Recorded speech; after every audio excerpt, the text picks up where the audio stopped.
Podcast. I'm Lucky, joined by MVP and the third man, Alexis. You can follow all the links to all the pages in the description box below.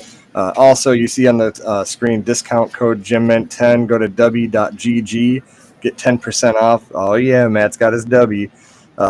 Make sure you get 10% off your order. Really good stuff, new up-and-coming energy drink brand.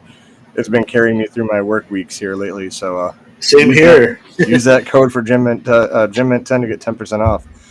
Other than that, boys, we're just going to do a recap of Payback tonight. So what did you guys think of the pay-per-view? I know me and Alexis were texting a little bit while you weren't at home yet, Matt, but It was pay-per-view.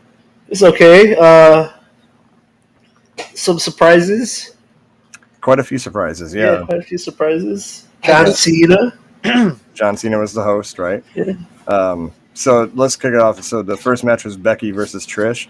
It actually was a really good cage match. Yeah. I think that the crowd was chanting, this is awesome at a lot of points. And I think that if Trish wanted this to be her last match, it could be. It was a good match to go out on.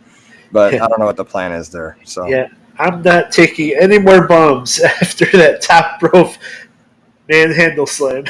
Yeah. I think she got a bruise on her forehead from a bulldog, the running bulldog, and I think she got a big bruise on her head. Yeah. Well, that match was hard hitting.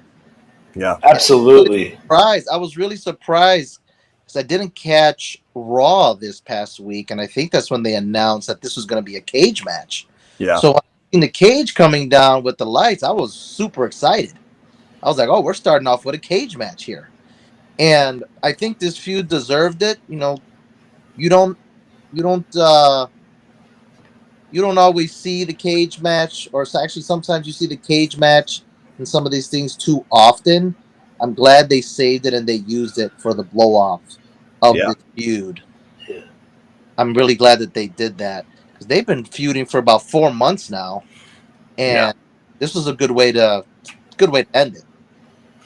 Yeah, it ended everything because even Zoe Stark, with the fallout after the match, with Trish shoving her on, she said, forget this. She closed the cage door and she left Trish laying. So, I think that was a good summary for the whole thing. And like we talked about before, saving the big matches for blow-offs and all that, like it makes them feel more special. I haven't seen a cage match in forever, so it felt good. And then who did we see at ringside?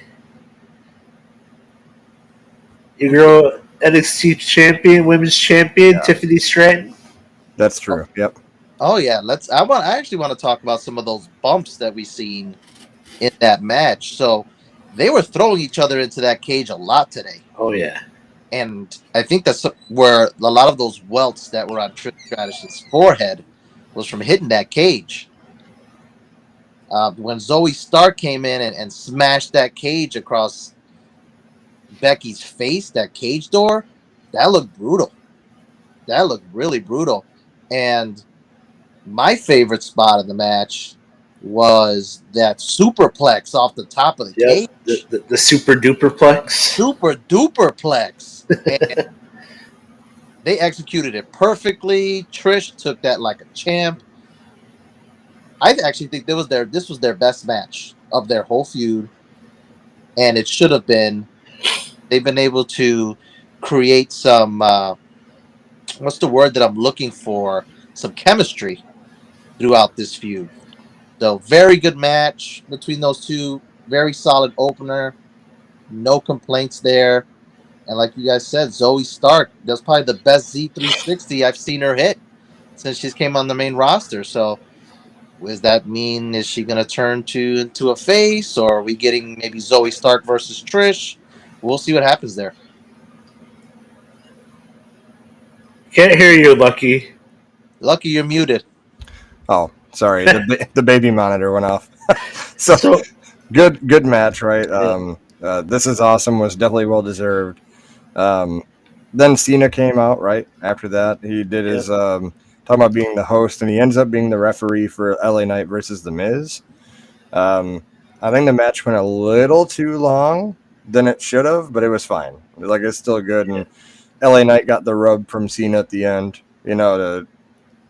just like The Rock did to Roman in the Royal Rumble. Give them that rub to, like, this is the guy. It's fine. So, yeah, that's a good match, too. This one for me could have been better. That's what. Yeah, it went a little too long This too. one could have been better. Me personally, The Miz, I know he always talks about he never gets injured and he's reliable. Well, the reason why he never gets injured is because he never takes a bump. You know, he never takes a legitimate bump. Um, I watched the match. Very good, very good interaction with Cena with both of the wrestlers. Yeah. I thought he did a great job as a referee. Got physical with them a little bit when they were not respecting his 5 count, which is very very nice. But that BFT, that blunt force trauma, I don't like it. I Yeah. don't. I don't like the move. And watch it. I'm not being a stickler here, but Miz's head didn't even hit the mat. It was like maybe 6 or 8 inches from the mat when he hit it. Well, And you see that move. It's indicative of the recipient being able to take a good front bump. yeah, and he's too safe in the ring if there's something. And I just never liked his work and his in ring work in the ring, and I think it suffered a little bit in this match. Which brings me back to the promo they had earlier this week, where or was it last week? They're all blended together. When LA Knight said that you brag about being the champion, but you were just a backstory in a Rock and Cena feud. Like, And that's true. It's the truth. Too safe. Yeah. Yeah, I don't like his finishing move either. Like, I expect a little, especially if you're going to be over and be a champion. That ain't the move that beats like Roman Reigns for the Undisputed Championship, you know? No. Blunt. I mean, I love the name Blunt Force Trauma, but the move itself. But it looks like a fender bender in a car accident. Like, oh, it's bumped your bumper. It's like your Dollar Tree diamond cutter is what I think. Yeah. I think. You know, that's like when you're doing creative move in a wrestling game and you're just figuring out like what you could do and like, oh, that looks kind of cool, but it doesn't really look the best. So no. Rey Mysterio versus Austin Theory for the U.S. Championship. It's a solid match, but I mean, there was no reason to think Theory was going to get it back. Even though Mysterio is a transitional champion, it wasn't going to go back to Theory. So I don't think it's a good match. I mean, it's not. I wouldn't write home about it. Like say, oh, this is the greatest thing ever. But it's good. Yeah, it's solid. Yeah, what do you guys think? Definitely a solid match. Love Mysterio's ring gear today. Oh yeah, black black. Oh yeah, it was awesome. Really popped. Yeah, and it looks like the LWO is doing. They had PWO shirts today, so it looks like they're selling a ton of merch at each city. Yeah. For Detroit too. What do you think, MVP, of that match? I mean, I didn't. It was a throwaway bathroom break for me type match. Austin Theory's at the point where I don't really care anymore. So you're where I was 8 months ago. Pretty much, yeah. If he's the future of this company, they're not booking him like he is, so. Yeah, I honestly think they need to do with him like they did with Nakamura, like freshen them up a little bit and put him in a meaningful feud. Yeah. I mean, if they, like you said, if they think he's the future, he needs to elevate out of that United States title picture. I just don't know how they really would do that right now with him. He needs to explore other avenues because he's very reminiscent to me of like Cena when he first started and the tights and ruthless aggression. He's like, and then okay, you need to do something else, and then you did something else and it worked. Yeah. Austin Theory, I think, is a victim of like being that what Vince likes all wrestlers to be, this jack dude and tights, and he needs to do something else because even his promos, everything about Austin Theory, some people like him, some I don't like him. Needs some character work. Yeah, I like him, and I think his promos have gotten better. It's just he's running a little stale right now. Yeah. That's what I feel about it. Rey Mysterio, shout out to Rey, he's still looking great at 50 years old. Yeah, looking great out there. Just looking, Rey Mysterio really doesn't have a bad match. that DDP yoga is doing good for him. Oh yeah, dude. The apple don't fall far from the tree. Look at that, I said it. Because Dominic is really good at like selling and can do some stuff where I'm like, oh, he's actually, I like Dominic Mysterio. Yeah. So I'm thinking about that because I'm looking at the next match. So the Pittsburgh Street Fight, Kevin Owens and Sami Zayn versus Finn Balor and Damian Priest. I did not expect changing of the guard here Nope. with the titles. Now, that being said, Kevin Owens and Sami Zayn, I feel, haven't been in anything meaningful since. Like, I feel them winning the titles was to that great moment at Mania, and then they're like, oh, okay, now what? Like, they haven't been in meaningful feuds with, like, Imperium or whoever else. So I'm kind of okay with them losing the titles right now because they both should be, like, on singles titles pictures. They're both good enough for that. So, Well, is Kevin Owens still injured? Maybe they took the title off because of that. I mean, he was doing senton bombs off the balconies. I don't think he's injured. The spots that he was doing, yeah, and he missed a lot of that Swanton bomb too. That Yes, he did.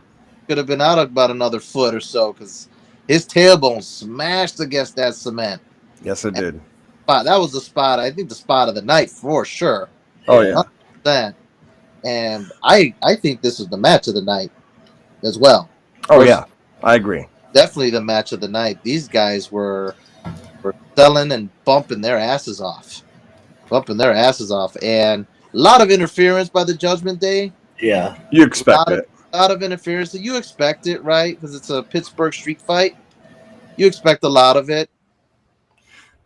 My favorite is on commentary. Who said it? Because I love every time they do this, but they're like, Dirty Dom is in the building. I don't know how they let him in here with his history of criminal offenses. Like, really? But yeah, no, it was solid. Rhea Ripley getting involved with Kevin Owens. That was pretty cool to see her getting there and like putting him through the wall. What else there? How about them jumping into the Pittsburgh Penguin jerseys? Oh yeah, that was kind of cool. That was pretty awesome with the hockey sticks. They got a huge pop from the crowd out there. Of course, they had the Mario Lemieux and the Sidney Crosby jersey. I thought that was pretty cool. And how about where did Kevin Owens get busted open? He got busted open the hard way there. I think that it was. I think he did it when he went over the wall. I think he just wanted to add a little something to the match because I don't remember seeing anything that. Was he busted up when they were coming down the hall when he like grabbed the camera when he like got hit from behind? Was he already bleeding there? That was right before they went over the wall into the jerseys. I'd have to rewatch it because I couldn't. I was watching the match and then all of a sudden he's coming out with the crimson mask. Yeah. And I figure out exactly where that happened. And WWE doesn't like the blood. Oh. They don't like the blood. So if blood's coming out, it's coming out the hard way. Yeah, for sure. And then the ref had put her gloves on and he got the towel to clean off his face. So whatever happened there, definitely happened the hard way. But you're right. It gave so much more importance to the match. It made it where like this is a legit street fight when you got people getting busted open. Yeah. And yeah, Dominic Mysterio was the MVP for Judgment Day tonight because he helped everybody. But we'll get to that in a little bit. But yeah, he coming in with that money in the briefcase on Sami Zayn and hitting him with it, and then that allowed Judgment Day to win. I didn't expect that 3 count to happen. I was like, oh, all right. Well, JD McDonough. Yeah, and then Kevin Owens rocked him with that pop-up powerbomb on the table. Yeah, he just kind of threw him. Yeah, he did. He did full powerbomb. He just he played volleyball with him. Is what he did. Yeah, I can't believe they lost those titles. Yeah. But I think why they did it is because there's good storyline going on with the Judgment Day. Yeah. There was some dissension there. And now that they're the tag champs, what can they do with the storyline now? And I think this, I didn't see it coming, but I agree with you, Lucky. It was probably a good move. I don't want to use the word stale with Sami Zayn and Kevin Owens. Definitely not stale. They needed a change. Yeah. they're over even as individual stars. Yeah, I would not. Yeah, I agree with you. They're not stale, but they definitely. It's a wasted opportunity because there was a lot of good feuds that could have happened with them, and it just didn't happen. Like it's just, I'm like, I don't understand. But, and I know Kevin Owens is hurt a little bit, but there was opportunity before that in my eyes. I think that the right story went over at Mania, defeating the Bloodline, and then it just, what are you gonna do next? What do you guys think though about the tag title picture? Because you have what the Street Profits are bad guys now. Yeah. You got the Viking Raiders bad guys. OC, are they tweeners? Maybe Tweener. Winner. tweeners. I mean, Judgment Day are for sure heels, bad guys. Where are the babyface tag teams? Alpha Academy. LWO. LWO, yeah, okay, But there's only a couple. Like, there's not like a big time. yeah. You So know, a few. I guess there's a few out there. I guess you guys are right. There's a few out there. Just in my mind, I just think there's a lot of heel tag teams versus babyface tag teams. So to put this on a heel faction, it's going to be interesting where they go. So you think they still keep the titles unified, or they should just unify them into one title, like they did with the and Undisputed. just have the champion just be on both shows? Yeah. Yeah, I've always You're cool with that? yeah, I've always thought that with The tag division isn't as deep as everyone thinks it is. There's not enough tag teams to go around to have meaningful feuds for two different titles. It isn't there. I think that you need to have the champion go back and forth, and then you have other tag teams face each other to earn the right to whatever happened to rankings. Like, remember getting a Pro Wrestling Illustrated magazine and you see like who's ranking up to fight for the championship? Like, that's what they should go back to. WCW is good at that. They're like, oh, Norman Smiley's like the 10th in the rankings. He's climbing up with the wins he's getting. Like, it just feels like they just throw shit together. Like, Norman Smiley. yeah. Yep. What do you know about The Norman? big wiggle. Anyway, I digress. W does do a good job. I do like their winning records, like the records that Yeah. that AEW does. That I do like. Just gives it more of a sports realistic feel. So yeah, a rankings would be kind of cool. The Like W a power ranking, yeah. they did power rankings for a little while. Don't you guys remember that recently? Yeah. Where they did power rankings? Well, they still do on like WWE.com. Oh, dude. I want to see it play out in storylines. Like, Yeah. And I like it. I like for them to put it on TV too, where we can like physically see it. Where people they should have a ticker at the bottom of like number one contender. No, so like ESPN, right? Number one contender, number two. Because I would love when they do like, give me a name. Sami Zayn is number one contender to the championship, but with a loss here against, Chad Gable, he falls to number two contender. right. And I would love stuff like that, dude. Yeah, I would love it. But be really cool. what do I know? I'm just a casual fan. We're just podcasters. Yeah. What do we do? And we do it late at night. One guy's dying of allergies. I'm like wiping tears from my eyes from yawning.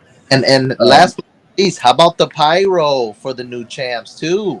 Oh yeah. Yeah. Oh, it looks like they weren't ready for it. It looks like the Judgment Day wasn't ready for it, but that pyro was awesome for the new Their entrance was awesome. I love the whole video that they show with like the hooded figures, and then they came out. I thought that was really cool. I like their entrance too. And then this kind of stalls Damian Priest turning face and leaving the Judgment Day. right. There's still more stories to tell. Yeah. Sure. So then we go to the Grayson Waller effect. Cody Rhodes comes Okay. out. Before we get into this, I just have to say, Grayson Waller is doing his job Yeah. because I absolutely despise him. I cannot stand him doing his job. Oh yeah. The way he words things, you had so many ups and ups and ups, but then some downs and downs and down. Like, yeah, I get you. And then Cody Rhodes, although he didn't pay it off for the crowd when he said, would you guys love to see me Cody cut him and do all this stuff? He didn't pay it off, but he did say, I hope it doesn't hurt me in the end, but with all my chips I cashed in, we're bringing Jey Uso back to Raw. Oh, yeah. So And I love it because Jey Uso never said anything. So we have to turn into Raw to see why he's back. I love that. And then they altered the Usos music. Yes, they did. Off topic, did you guys hear Jimmy Uso's Oh, entrance yeah. in SmackDown? That was fire. I thought it was dope. That's fire. It did, yeah. But yeah, so Jey Uso, it's interesting because I thought they're going to go to Uso versus Uso, but now they're on different brands. Mm-hmm. Well, I think they're trying to stall it. Of course. But, trying to get it to Mania. Oh, good luck. I think you got to at least do it at Survivor Series, but because Survivor Series, they normally do the cross-brand stuff, like this champion versus this champion, which I kind of hope they, well, whatever. I'm an old school guy like Alexis. I want to see like the 4 versus 4 Survivor Series. Yeah, same here. I want to see War Games is what I want. Yes. Survivor Series War Games. Yeah, there could still be a War Games.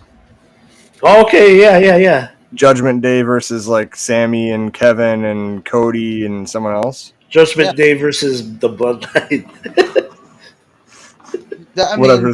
Paul Heyman's got to suit up. Well, there would need to be a 4th guy in order to do War Games, because I don't know if they'd have the War Games with the mixed tag, the women, Rhea with the 3, or maybe they could pull it off and they figure out a way to just have the women kind of interact with each other a little bit.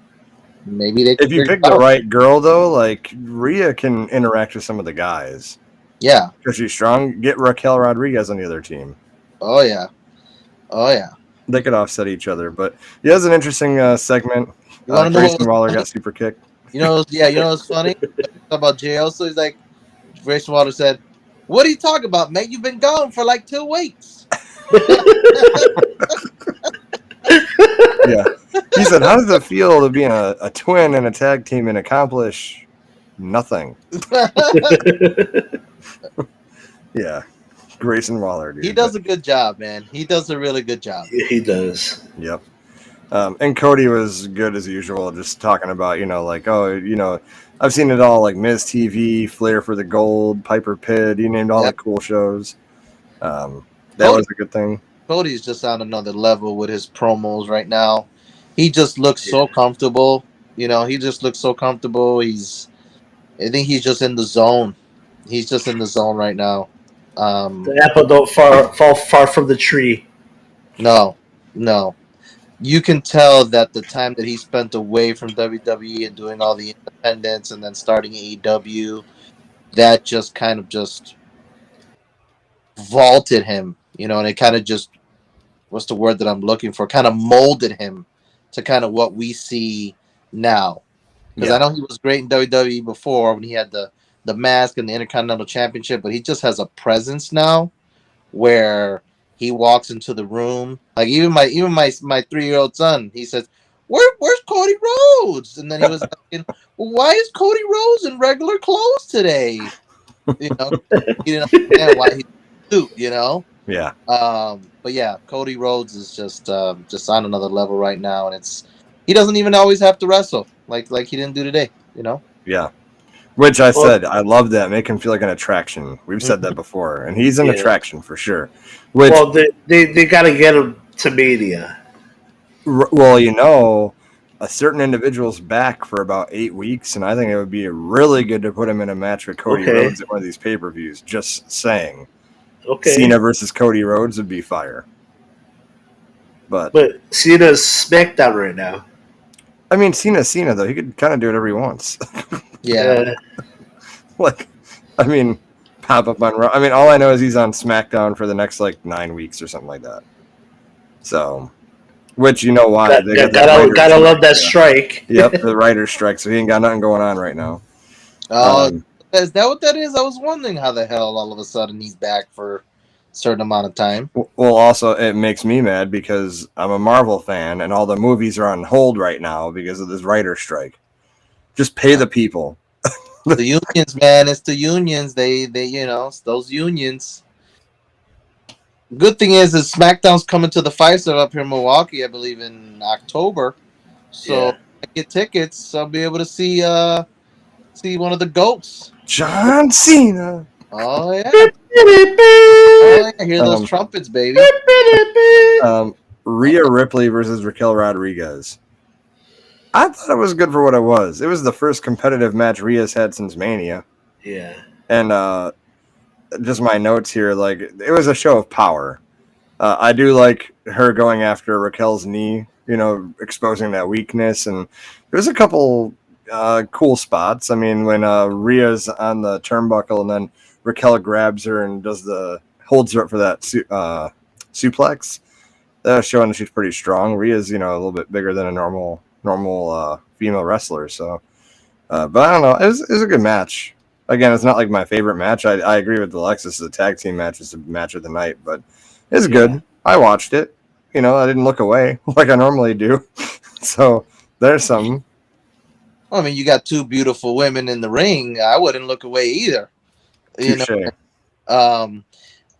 I think these girls were really like hitting each other hard. I don't know if they talked before the match to say like, hey, let's lay it in here, because that match was stiff. Yeah. Really. Oh, dude. Raquel's legit. Yeah. And this just showcased her. Oh yeah. She didn't lose anything from losing the match. No, especially because it took a Dominic to to beat her. And I think he ate a power slam for his trouble. Oh yeah. Yep. Well, what I thought was super impressive was the Raquel having Rhea like in that power bomb position, and then running her into the steel post, and then slamming her into the guardrails. I was like, damn, that looked like rough. Yeah, it looks like it hurt. I wouldn't have been up. It would have taken me 2 days to get up from that. If someone hits me with something like that. But very, very tough match. Don't think they have a ton of chemistry yet. I think it was a couple of spots that were a little bit wonky. But I definitely would love to see them in a match again. And I think Raquel can cut a promo and say, hey, you didn't beat me fair and square. You needed your little crony to beat me. And I think this feud can continue. Oh, for sure. For sure. Yeah, I concur. So, it was a good match. And that led us to our main event, Seth Rollins versus Shinsuke Nakamura. The crowd was probably tired from chanting both of their entrance musics. Because even though they do the Seth Rollins one, they you got to do Shinsuke's if he's coming out. Oh, yeah. Because Shinsuke, that's my favorite entrance music. Personally, I love the violins. I love everything. Rising Sun, I think it's called. Yeah. But yeah, no, great story about Seth's back and targeting the back. Yeah. Speaking of hitting hard, did you see when Shinsuke jumped off the top rope and did the knee into the shoulder? You could see the reverberation, if that's a word, behind his shoulder where like he got hit. I'm like, oh, that's actually, he got hit there. That wasn't a bump. He got a knee in his shoulder there. So, but no, good. I thought it was a good story. I love I'm calling this iteration of Shinsuke the rebirth of the King of Strong Style. That comic book type of entrance, match, I thought was really, really cool. I think I loved when he was talking in Japanese. Yeah. At the captions where people can actually read and understand what he's saying. I think they need to do that more often with like Asuka and Io. It looked like a movie. Yeah, exactly. And if they're cutting a promo, they know what they're saying, right? Yeah. Giving them a script, have a caption there, because I felt like throughout this whole feud, I felt more invested into this feud because when Shinsuke was speaking Japanese, I understood every word he was saying. And I knew exactly what he was talking about. And I thought that was awesome. I really wanted them to figure out a way to. I know they did like a cheating to win the match before, but I really want to see this feud continue. I just don't know the way that it finished if you can kind of do it. Yeah, No, for sure. And then I do love right after that comic book style entrance too. Did you see they showed the Great Muta? The Great Buddha is at ringside. Yeah, that Yeah, was cool too because I think Shinsuke is actually one of Great Muta's final opponents too. I he think he was had a his match. No, the final, yeah. Yeah, so no, that was pretty cool to have him there too. very rare that the WWE lets one of their superstars go to New Japan to Japan, and Or just let somebody wrestle out of the company. yep, very rare that they do that. I know they did that with what's that MVP? What's that company that they have? Not PWG Pride, or what was the place where Austin Theory came from? Uh, I got progress. Was it Progress? It is. Remember they had a pay per view, or they had him on the WWE Network a little bit. Yeah, yeah. I think it's progress. Yeah. So other than that, it's very rare that they Yeah. allow one of their superstars to I, do. I think I think they're also like a WWE affiliate. So Yeah. yeah, So they must, to Shinsuke really has some pull there to be able to do that match, that final match with the Great Muta. And yeah, I actually watched that match, and you're talking about strong style. That's the Shinsuke Nakamura I want yeah, to see, dude, for sure. yeah. Well, I mean, they're in the confines of a PG product, Right, so you gotta kind of put the chains on him. right. But yeah, yeah, you see Shinsuke unlocked, and you get that match. Oh, Yeah. very, very hard hitting. Oh, yeah. Yeah, for Yeah. sure. So let's start with you guys. We'll start with MVP. What do you rate the event, 1 through 10? Uh, I give it a 7.5. Fair. I What about gave you? I gave it a solid 7. I gave it a solid 7. I didn't think it was great. But I thought it was better than good. I mean, the only match I hated or didn't like was the United States title match. Yeah. Everything else seemed to deliver. So we're kind of in the same boat where I give it like a 7.5, borderline 8. Because when I'm looking at the card right now, I'm like, the only match that kind of went on too long was the LA Knight and Miz one, where I'm like, okay, like they Yeah, wrap this up. But like Mysterio and Theory, whether we like it or not, it was a solid match. Becky Oh yeah. versus Trish was a solid match. Everything else was solid. Mm-hmm. So I'm borderline 8 on that. I mean, just in terms of just the action, the matches were solid. It may not have been the craziest stuff you ever seen, but they did their job. They had a good match, and yeah. I would say 8. I'll give them an 8. I thought the flow of the pay per view was pretty good too. Yeah, I thought it flowed really nice. The way they set up the matches, I think, flowed really nice. And I agree with you, Lucky. I think the Miz and LA Knight, I think what kind of made it feel really bogged down was that Cena had talked for maybe 5 or 6 minutes before the yeah, match started. So I think that's what kind of made it feel like, man, we've seen, this one's going on like really, really long. yeah, I'd have to go back and see exactly how long the match lasted, but I think, but it was good seeing Cena though. yeah. Oh, yeah. It's always good to see that one of the goats, and he looks like he looks in good shape. I know the the last time we seen him, he was looking like a little small, but so it looks like he's hitting the gym again, hitting the weight room again, Well, and he's got that time, so yeah, yeah. So it was good to see him, and he's gonna be around for a while. Put him in a match, man. Let's build a good match for him. He's in a match at the next live event. I oh forgot what it is. in India. Yeah. Is that televised, Matt, or is that not Yeah, televised? the super. Yeah, they're Yeah. gonna. Yeah. Oh yeah. Okay. So he's wrestling there, and then yeah, we'll see. But the last thing I want to touch on, we won't spend too long on it, but what do you guys think about the? We got to bring up AEW a little bit. CM Punk no longer there. He got terminated. So I remember our text message thread earlier. Okay. Matt is the only one Okay. defending his boy Okay. CM Okay. Punk. Okay.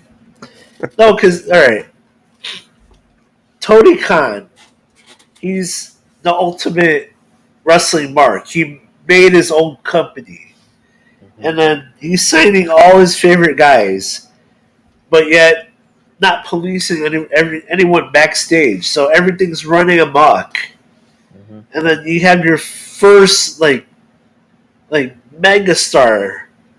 You brought CM Punk out of retirement, and you're making money now, And then, yeah, I mean, I guess you know people tend to hate on him because he's hard to work with, Mm-hmm.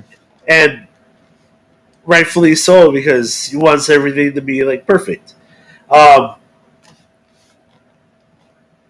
so he ends up alienating some of the talent backstage, and then that's what happened at All Out last year. That media scrub turned into brawl, and then he he's injured, so he's out definitely anyway.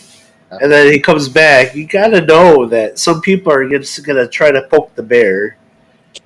Yeah, I agree with you, MVP. I think Punk kind of acts out a little bit because he does notice that there's really no authority Yeah, like back there, and I get it. And you're right, especially in Chicago, he draws money. yeah, Draws money, so I get that.